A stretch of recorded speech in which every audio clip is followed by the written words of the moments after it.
Hi friends, welcome back to my channel. If you're new here, I'm Jess, and if you're a subscriber, welcome back. And today I am finally going to be going through my March reading wrapped, going over everything I read in March, giving you a bit of an overview of what I thought, what I rated it out of 5, and I guess whether I would recommend it to you guys.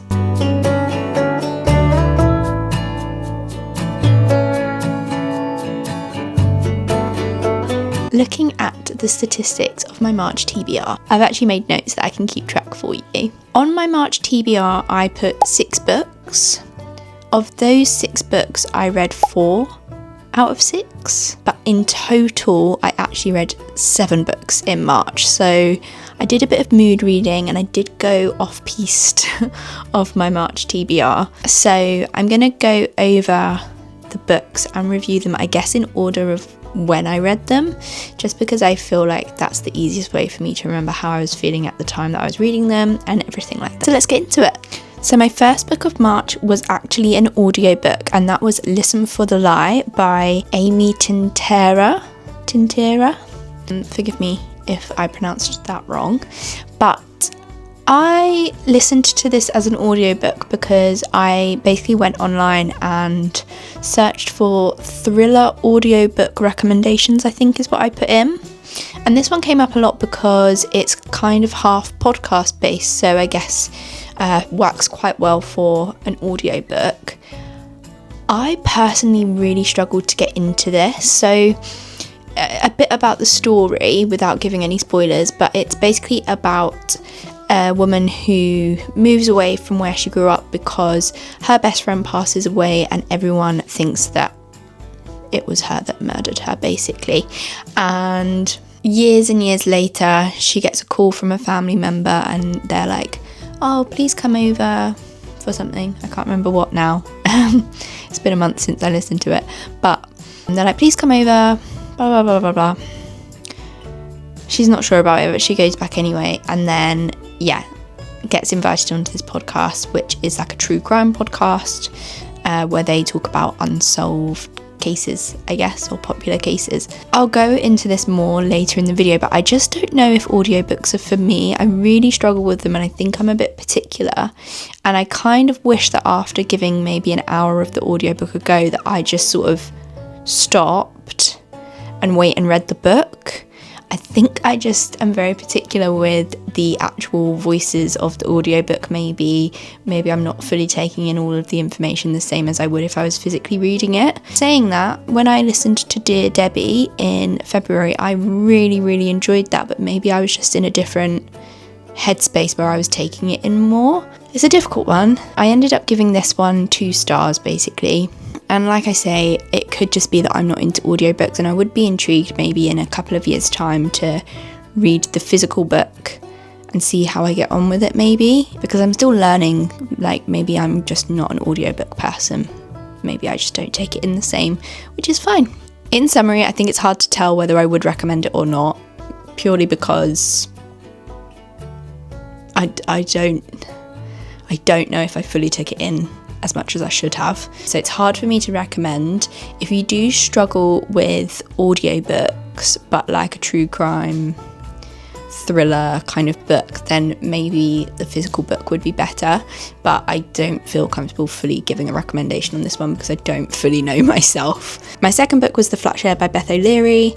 First of all, I absolutely love the cover of this book. I think it is so cute, very pretty, and basically, the premise of this book is it is from 2 points of view. You're reading it from Tiffy, who is our female main character, and then Leon, who is our male main character. And Leon? Yeah, Leon. And basically the premise of the book is that Leon needs to make a little bit more money. He works night shifts, and so he's looking for someone to share his flat but share one bed. So when he's working, he just needs someone to live in the flat between the hours of like 8 a.m. and 6 p.m.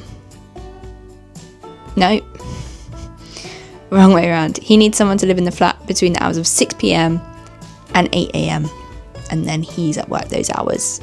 So then he sleeps between the 9 to 5. It basically follows both of them on their points of view, and the whole premise is that he isn't meant to meet her because his girlfriend is like, well, I'd feel more comfortable if you two never communicated, so I'll do all the communicating and set this up, and then we can go around it like that.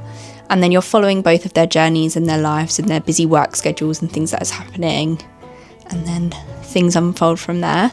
I did enjoy this book. Like, it was a really nice, easy read. It was, how do I describe it? Like a good genre break, I think would be the best way to put it. Like, I had read a lot of thrillers at the end of February going into March, so having this as kind of like a romance book afterwards was quite nice. I did give this 3 stars in the end, just because like I wasn't hooked on it. I wasn't like, oh, I can't wait to pick that up and read more, but I didn't hate it. Like, it was just nice is the best way I could put it. And like, I liked the characters in it. There were moments where I was just a bit like, main character is a bit beggy. Yeah, like I say, if you're looking for a nice easy read and a little bit of a palette cleanser, that's the word I was looking for. If you're looking for a palette cleanser, if you're reading a lot of one genre and need a bit of a break, I would recommend it. It's a nice book, and I would be intrigued to read a few more of Beth O'Leary's books. Particularly heard good things about, I think it's called The No Show. Definitely want to read more of her books. But yeah, like I say, I gave this 3 stars. I didn't hate it, but I didn't love it. Like, I just liked it. In summary. Next on my March list that I read was The Humans by Matt Haig. Now, I picked this up in a charity shop for 50p because I read The Midnight Library at the start of the year and I did really enjoy it. I've seen mixed reviews about it, but I personally did enjoy that book, so I thought I'd give another one of his a go. This one has a dog on the cover, so I was instantly like, count me in. Very easily pleased. And this basically is, I don't know what genre this would sit under. Basically, it's an alien. An alien comes to planet Earth because humans have started to discover things that would affect the alien life, and they don't want humans to discover that.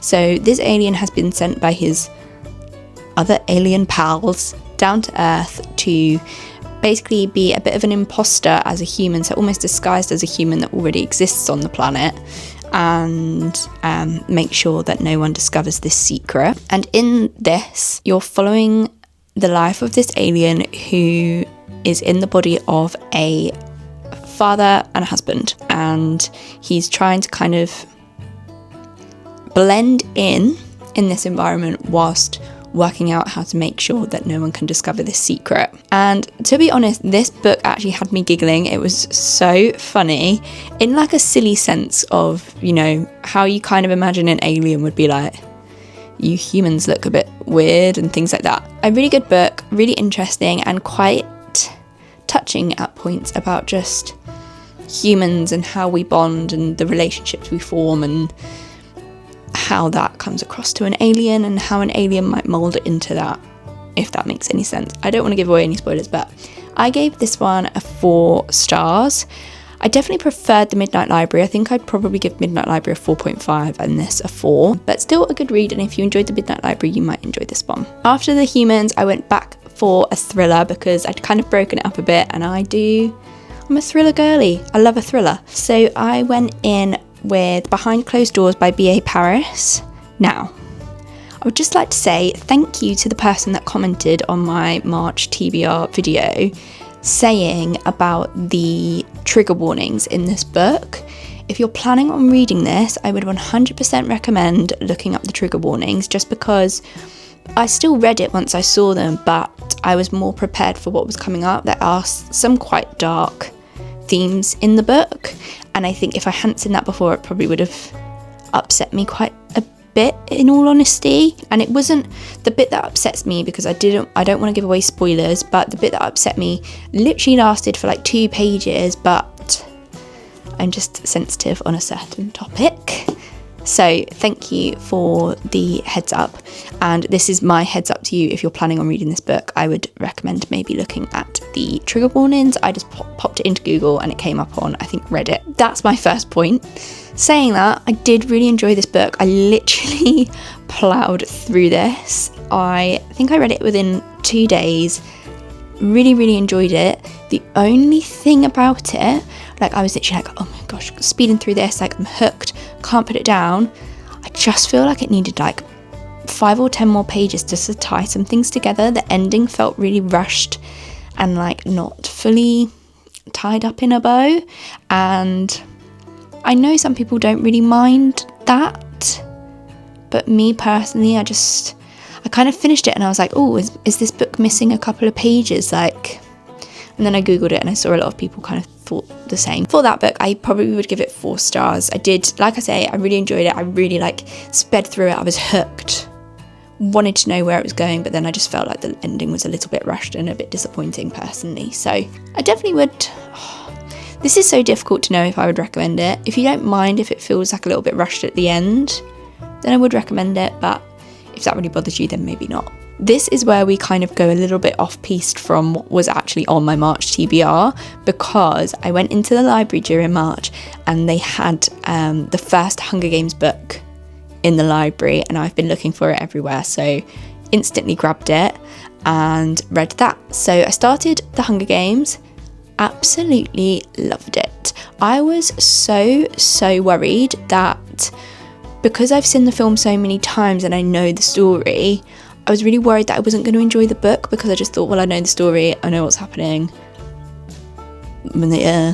But the difference between reading the book and watching the film is actually massive, because there were so many things that were happening in the book in terms of what Katniss was thinking and what she was feeling and why she was doing certain things that you don't get then in the film, because you're not getting like a voiceover of what she's saying or what she's thinking or what she's feeling. You've just got to go off of kind of body language and facial expression and how she's acting.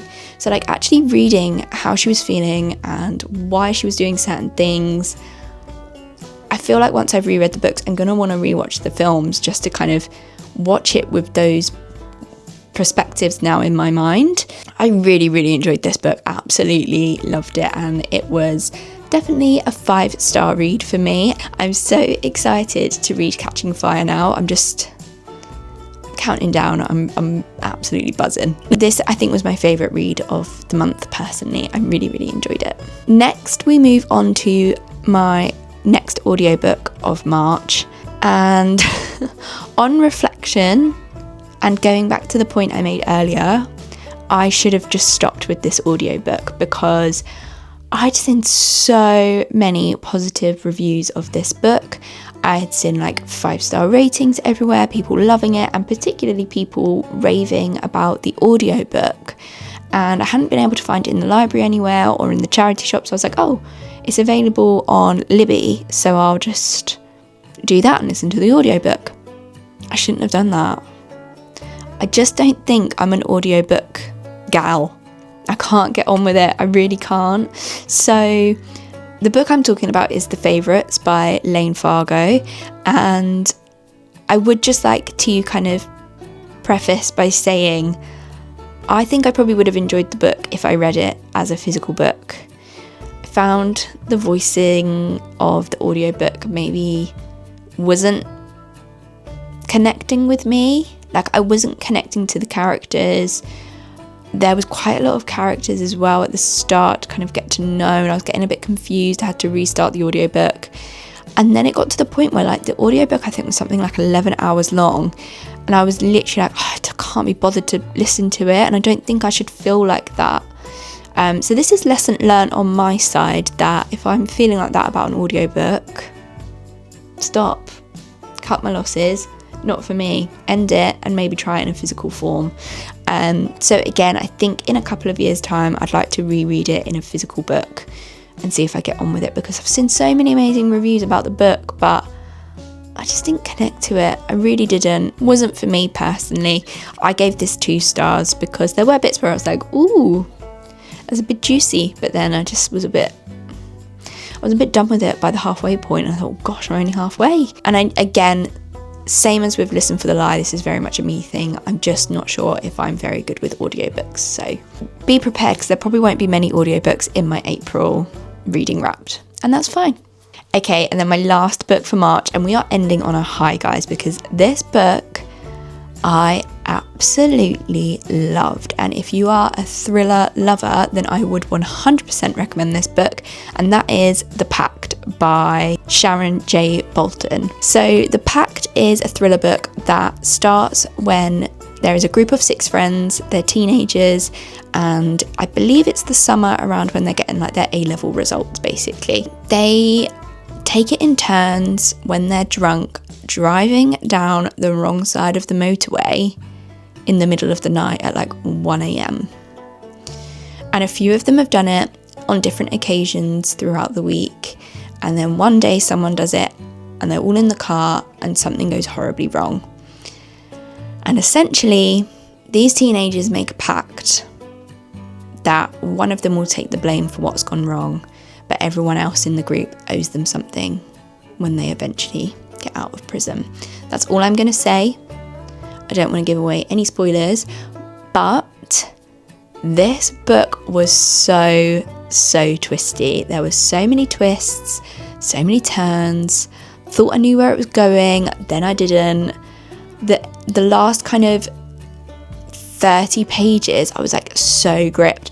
I was actually reading it on my way to work, and I got to work and I had 10 pages left, and I was like, oh my goodness, I need to find just 5 minutes to finish this book. And as soon as I could, I like on my lunch break finished the book, and I was like, ah! And even that last 10 pages, there was more twists from when I'd like last picked up the book. It was so good. I loved it. Really enjoyed it. I have seen some people say that they felt the ending was a little bit rushed. I guess I kind of agree, but everything was still tied up in a bow, if that makes sense. Like everything was answered, so I didn't mind it too much. Well, I didn't mind it at all because I gave it 5 stars, absolutely loved it. And yeah, I've already recommended it to multiple people because it just felt like a really good thriller, in my opinion. Oof. I'm out of breath talking about all those books. Right, that is my March reading wrapped and everything I thought of the books I read in March. I feel like I had a really good varied month in terms of genre of books. Like my February reading wrapped was so thriller heavy, and that's fine. I do love a thriller, but I think it's nice to have some palette cleansers and a bit of variety, and I'm still kind of learning other genres and stuff, so I've had a really good time. And yeah, I think 7 books is a damn good effort, if I do say so myself. Let me know down below if you've read any of these books and what you thought, and also if you have any audiobook recommendations that, if you're particularly fussy with your audiobooks as well, it'd be great to hear like what works for you, because I'm struggling. If you've missed it at all, earlier in the week I actually uploaded my TBR jar picks my April reads, so I will link that at the end of the video so that you can go and watch and see what I've got lined up for the month of April. I am so excited. I feel like I've got such a good pick of books to read this month. And if you would like to see more bookish content from me, make sure to subscribe, comment down below what you're currently reading, and I will see you next week for another video. Bye friends.